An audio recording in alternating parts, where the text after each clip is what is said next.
Hello, this is Professor Jordan, and I'm going to do a short screencast on the Spraytec versus Robbins.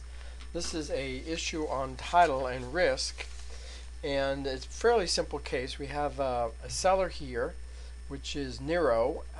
They prepared a drying chamber, which Spraytec was going to be using to dry its chemicals.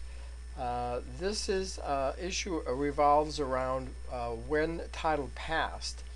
And here we have FOB, which is free on board, meaning that basically the charges are free depending on where the point of shipment occurs.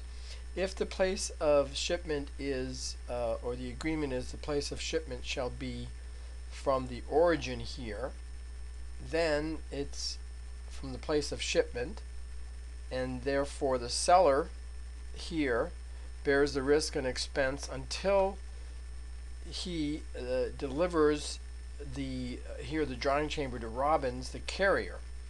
Then at that point right here the title passes. It becomes then Spraytec, who's the buyer from this point on, and then the buyer is then responsible for the liability that is incurred here and the costs and expenses for shipment. If in fact it's the place of destination, which would be FOB, and destination Bethlehem, and that's the question, would it change liability if it's FOB or destination? Then the answer would be yes, because here the seller then, Nero, would maintain the title until it is shipped over here. Then Nero would be the seller, would have liability, and then Robbins or actually the seller usually would take out insurance to make sure if there's anything damaged, and then any damage would be paid by an insurance claim filed by, well, actually the seller would prepare a claim for damage and then get it replaced and be able to ship a new drying chamber over to the buyer. In this case, once the seller here, Nero, delivered it to Robbins, then there was a bill of lading, and the bill of lading was signed, and what happened on the bill of lading was that there was a failure of declaration of limitation of liability, what the value was. This worked against Robbins, because if there was a limitation of $2,500 per ton, then the maximum liability would be $32,000 instead of $233,000 for a new chamber.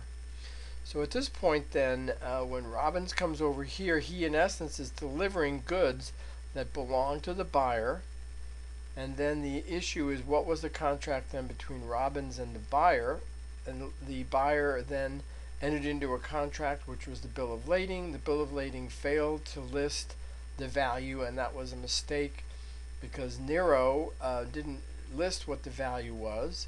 Guess not worried, since they were just delivering it to Robbins, and that they were no longer responsible for the title, and therefore they weren't worried about it, and Spraytec didn't put in a value. Therefore Robbins is not cannot argue a limitation of liability for failure to disclose what the value was, and then in this case then Spraytec wins against Robbins. If it was FOB, place of destination, then Nero maintains the title all the way over to Bethlehem.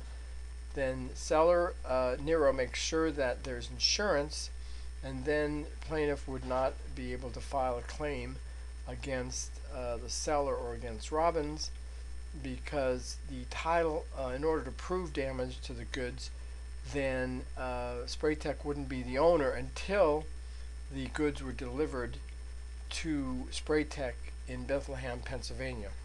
So I hope that it becomes clear that the title, where it passes, and who's responsible is absolutely essential here, between whether it is a place of shipment or place of destination. And under UCC 7-504, which is a place of destination, that is the most common that buyers want to basically have the seller take responsibility until they deliver it directly to the buyer, and assumes the expenses and the risk until they go ahead and deliver it here at this point in Bethlehem.